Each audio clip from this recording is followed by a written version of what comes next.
Entre 2020 et 2021, une épidémie de choléra a touché de façon particulière l'Afrique de l'Ouest.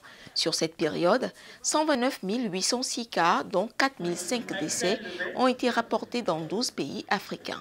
Il me plaît de rappeler qu'une récente évaluation de la capacité de préparation dans les pays à risque pour le choléra a montré qu'elle est très limitée dans 15 pays.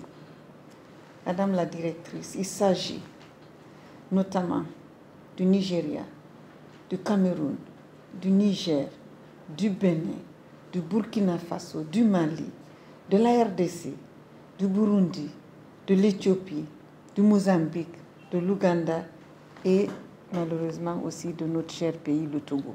Il faut donc renforcer le niveau de préparation des pays, notamment la Côte d'Ivoire, le Sénégal, le Mali et le Togo. La présente rencontre revêt un caractère hautement important car portant sur un sujet fondamental et urgent de l'heure. Il s'agit de la préparation à la riposte contre le choléra.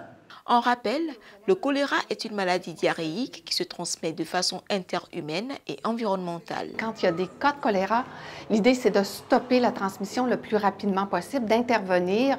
On sait que c'est souvent associé avec de l'eau qui est contaminée, avec des aliments contaminés. Donc, on va immédiatement envoyer une équipe d'investigation, rechercher les cas, rechercher aussi les contacts des cas parce qu'on sait que ça peut se transmettre d'une personne à l'autre et on va tester les sources d'eau et traiter les sources d'eau. Donc ça c'est notre action immédiate pour stopper, quand on a un cas, stopper immédiatement la transmission. Maintenant, de façon beaucoup plus à long terme, c'est d'aller point d'eau par point d'eau, district par district, village par village, et d'améliorer les conditions vraiment sociales, sanitaires, l'infrastructure, l'accès à l'eau potable. Après le Togo, ce sera au tour du Niger d'accueillir cet atelier sur la préparation des pays à répondre aux épidémies de choléra. Objectif, réduire l'ampleur des épidémies de choléra au sein des populations vulnérables et pendant les crises humanitaires.